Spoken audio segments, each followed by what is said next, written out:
Welcome back to the Maximum Lawyer Podcast. I'm Jim Hacking. And I'm Tyson Mutrux. You sound a little different today, but what's up, Jimmy? I'm just thinking. Anor said, "What are you doing over there?" When I was getting ready to leave this morning, I said, "I'm thinking." It's funny. I was talking to Amy earlier, and she was like, "It's her birthday, by the way." It's like I was talking to her. She was not comprehending anything I was saying. I was like, "Man, you're stuck in the thought." She's like, it's just like words. It was just words just going over because she was in the middle of a thought. So that's good. Stopping to think is a good thing. For sure. We are here today, hot on the heels of our recent mastermind, and we're talking about some of the things that we learned, some of the things that we observed, and I think we've come up with a topic for today, which is going to make a great episode.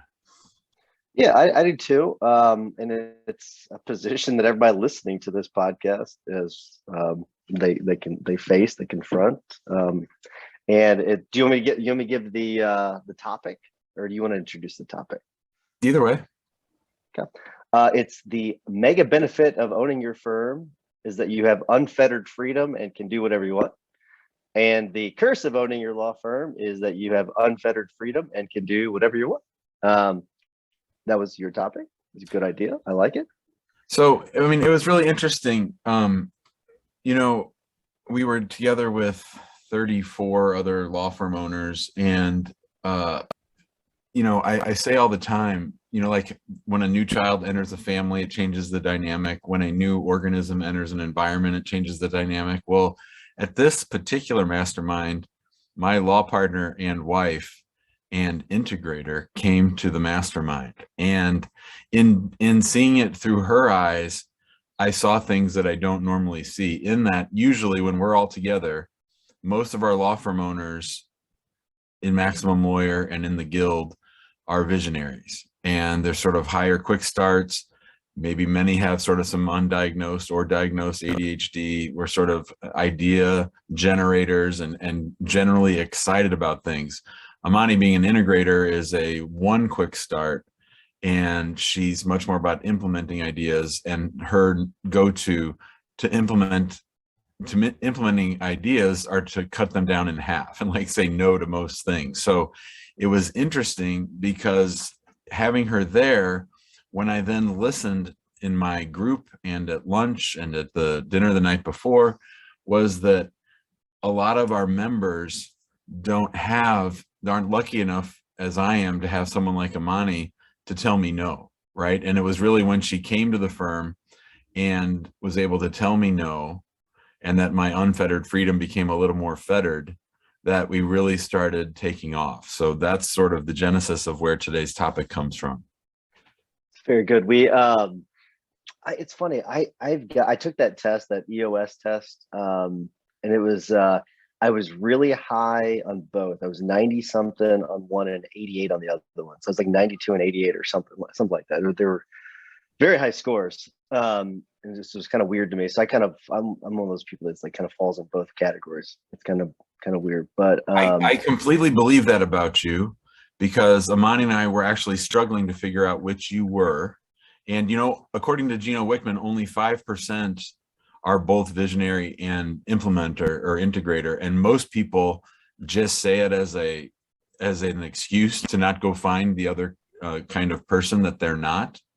And so, but with you in particular, I know that you have very much visionary tendencies, that you've obviously grown your firm and you have big goals. And I see the visionary in you every day, but it's very easy to see between you and me that you're much higher on the integrator than I am. No question. being a 10 quick start, half the time you and Becca are asking me to do something, I'm like, yeah, whatever. I don't even know what you're talking about. Half the time you don't remember what we're talking about. It's like, I don't remember talking about that. So no, yeah. What are you on the scale when it comes to the integrator? I was 48. Yeah, so you're really low. I gotta say, it's kind of a curse to be both. It really is, because I would love to be able to say I'm one or the other, but it's having your feet in both buckets. It's like having your feet in buckets and trying to walk around sometimes, because Well, it's not easy. that begs an interesting question. And the interesting question is, just because you have both high tendencies, does that mean you shouldn't still go out and find an integrator? I would love to know what Gino says about that. That is a good question. Just my initial impression is, yeah, you should still go out and get. I mean, that was whenever Ryan Anderson spoke at Max LawCon. I'm going to do this. I saw that, I was like, you know what? We're going to go hire an integrator. Like, that's what we're going to do. I completely think that's what we should do. But I want to get back to the topic a little bit though, because I think that when people start their law firms, they latch on to the freedom part of it, right? Like the mega benefits, like you can do whatever you want. You could sit on your couch in your office and later, or just sleep all day if you wanted to. Like, you really could. That's what you want to do. But the most successful people, the Paul Yokobitis of the world, they go and they understand the risks of it, and they go in with an agenda every morning, and they go and attack. And I think that those are the ones that are the most successful. They know exactly what they should be doing every single day, and most people do. Like, most people know what they should be doing every day. The difference to me is that they don't stick to it. They don't do it. They go into the office and they do everything but the things they're supposed to be doing. And the Paul, I like using Paul Yokobitis because he is. We've kind of talked about this before. He is laser focused. I mean, that guy is a maniac, and I love it. Like, he knows exactly what to do. He does it, and he doesn't care, right? I just love it. It's great. So I think we need more of that in our lives. And I think I would probably call it structure. You don't like structure, but I think if you have that structure, you put it in place, and then attack, I think you'll be in a much better place. Well, I do think that, over the course of time, we've seen some pretty wacky behavior by some law firm owners. You'll recall the famous example of someone who spent the first part of COVID writing a screenplay. We've seen people, everyone tells us how hard they're working, but then at other times we see that they're sort of unfocused and undisciplined. And, one of the great things that my therapist counselor sort of taught me is that it's okay to have paradoxes. Like, you could say, oh boy, it's so great, I have my own firm and it's just great, everything's great. Or you could say, or there's other people who say, boy, owning my own firm, that was a bad mistake, this is terrible, why did I ever do this? But both can be true. And that's why I framed it in the form of an and not a but. It's that both are true. And you're right. I generally rebel against structure, but I've really come to see the value in what I view it as more now are bumpers, right? Like bumpers, like to keep me in the, like when we go bumper bowling with the kids, like it keeps me in the lane and not too far afield. And I need some people that are high fact finders or high follow throughs to help me not bounce 3 lanes over in the bowling alley like I very well could. Yeah, what is that phrase in Built to Last that Jim Collins uses? It's something of the and. And I can't remember what word he uses, but he talks about really embracing and, not or. So I do think you're right, like embracing that and knowing, like, and it whether it's politics, whether it's food, whether it's sports, we always want to say or, right? But there can be and, both can be true. And we do forget that sometimes, that's for sure. So I do think what you're saying is 100% on point. Yeah, I mean, I think we tend to be people of extremes, and so something's either the best or the worst. I mean, I know that for the first 20 years of my life, or 20 or 30 years of my life, I talked in that kind of language a lot. So sitting in paradox and living in the gray area can be a little bit more or a little bit unsettling, right? And so it's harder.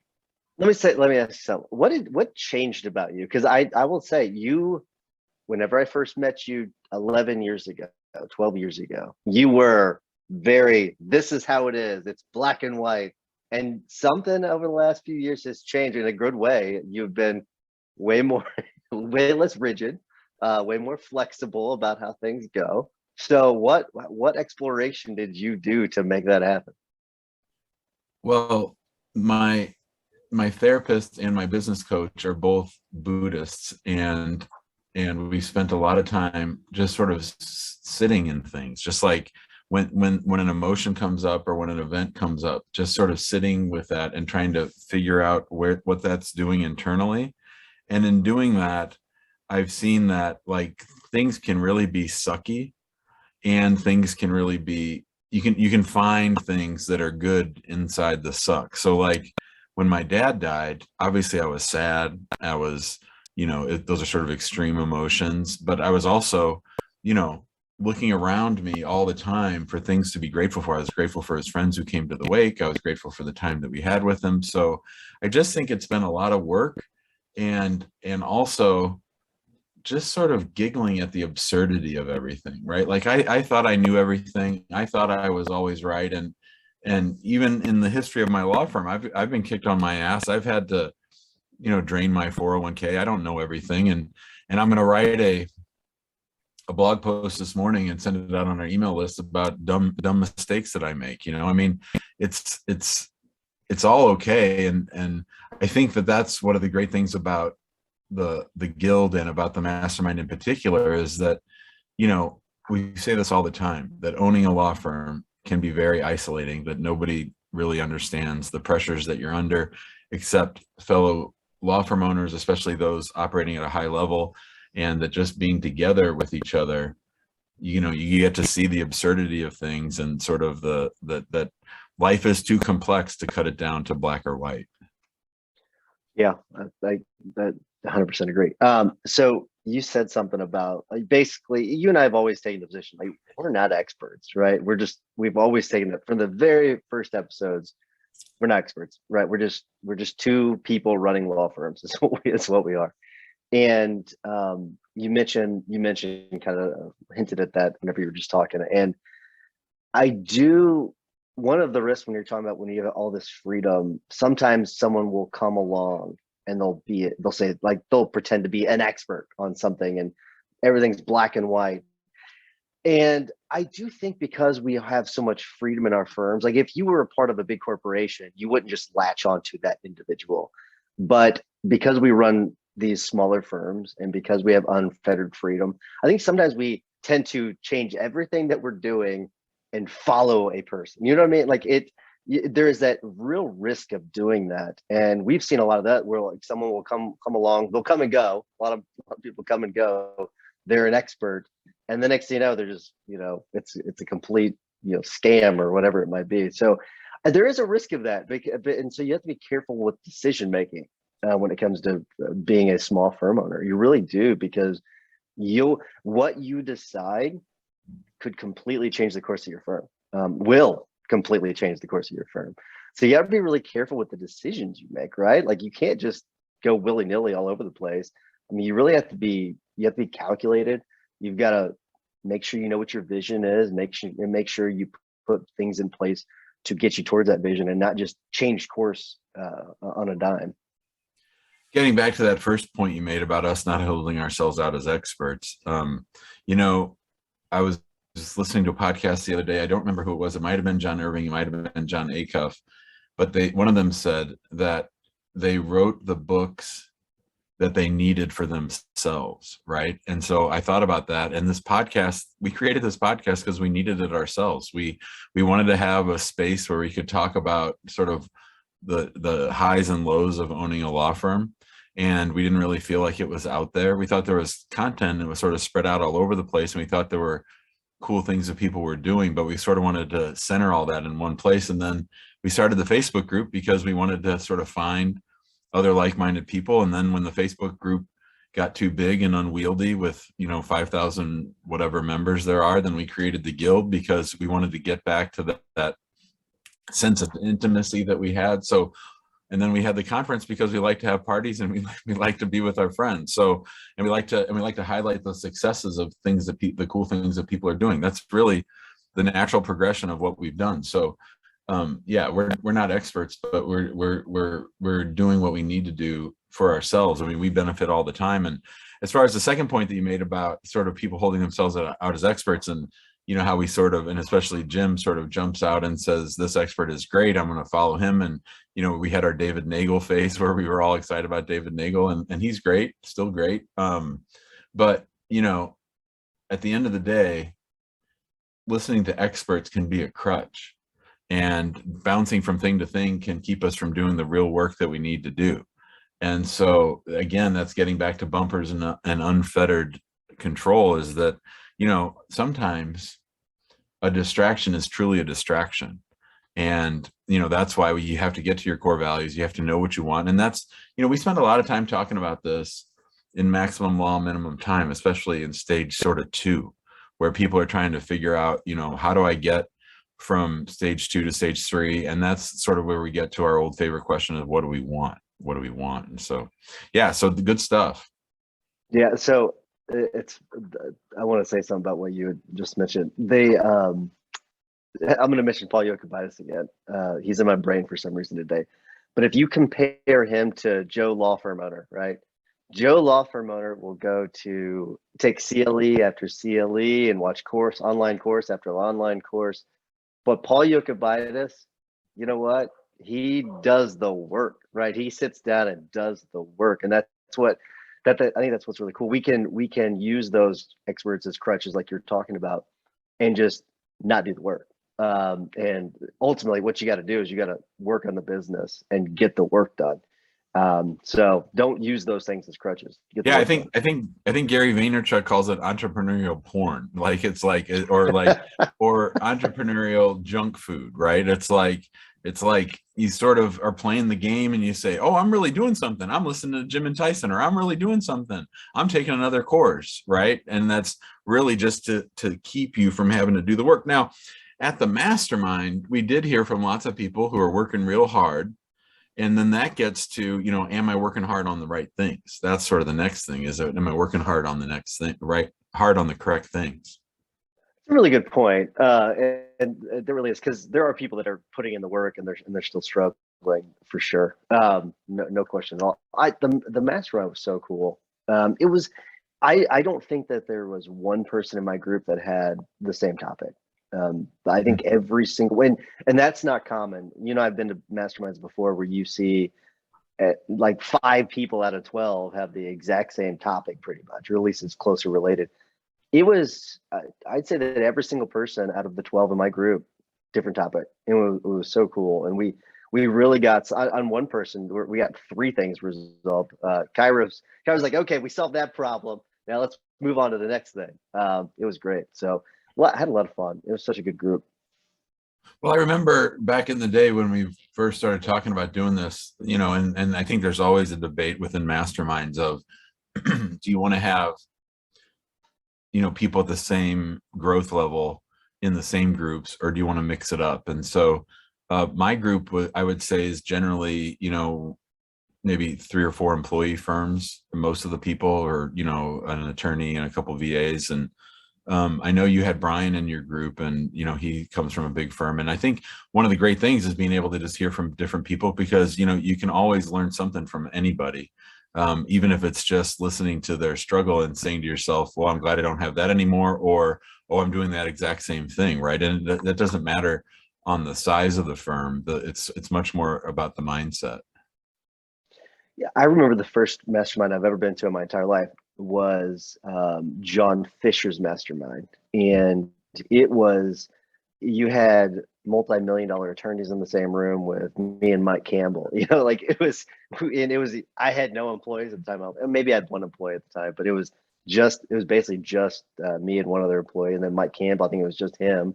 And then, but you had, like, I think it was Michael McCready, you had Harlan, you had John Fisher, Craig, Seth. Yeah, Craig, Seth was in there.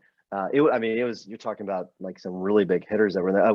Bill Umansky was in that group. So you had a lot of big hitters. And but I thought it was obviously great for me, but I also think that they got some good pointers from me and Mike, like at smaller firms, because sometimes you do have to be reminded that sometimes it's better to be small, like to think small, not be small necessarily, but think small.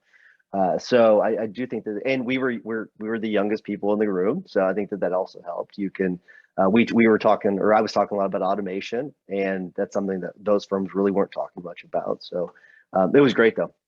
I do think that having a mix is probably better, but I also see the value in sometimes doing only being with, in whatever class you're in.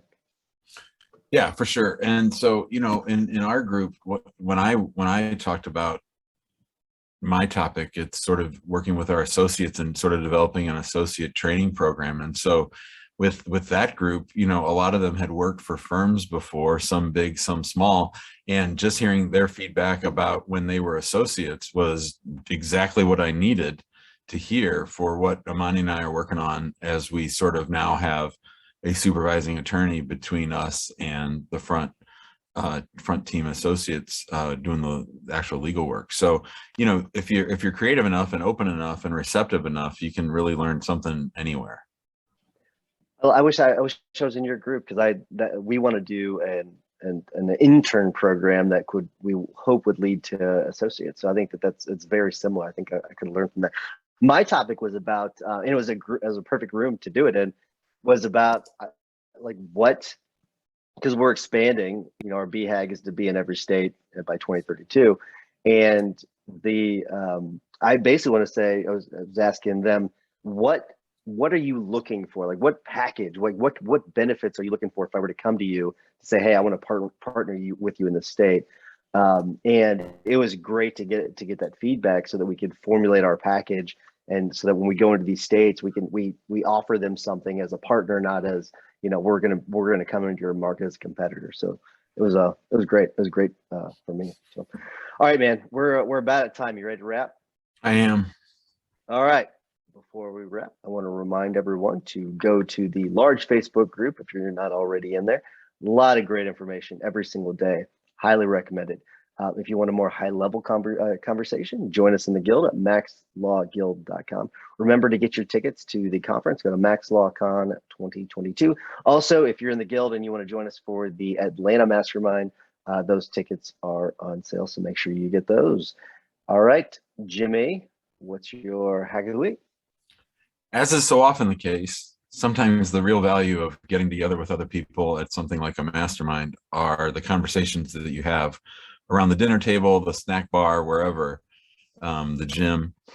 I was lucky enough to sit with Elise Buie at the party we had the night before the mastermind. And one of the things that she talked about is, as a law firm owner that is entirely remote, the whole team is remote, she spends a lot of time talking about culture and working on culture, but mostly the main takeaway I had was that she gives lots of gifts.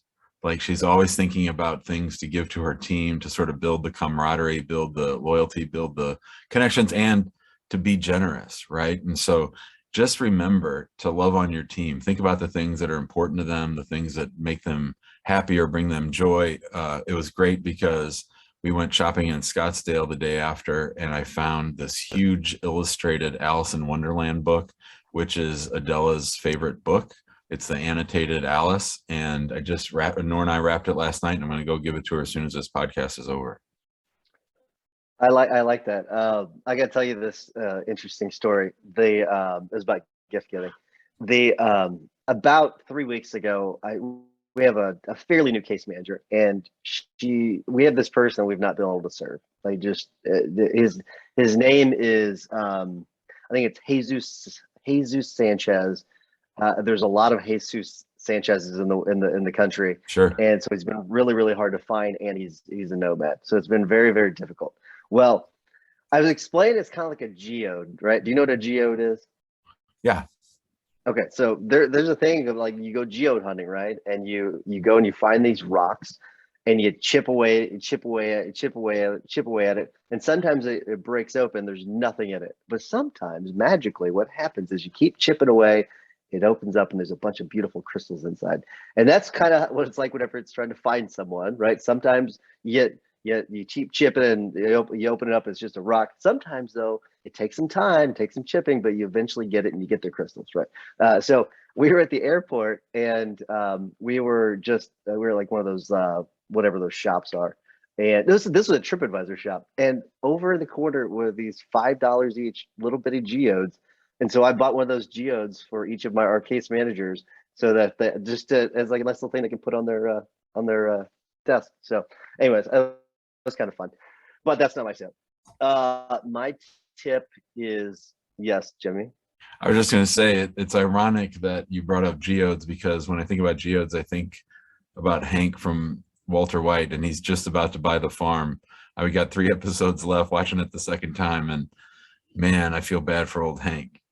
Oh, me too, man. Everyone loves Hank. I love Hank. Oh, Hank was so great. So if you've not seen Breaking Bad, sorry.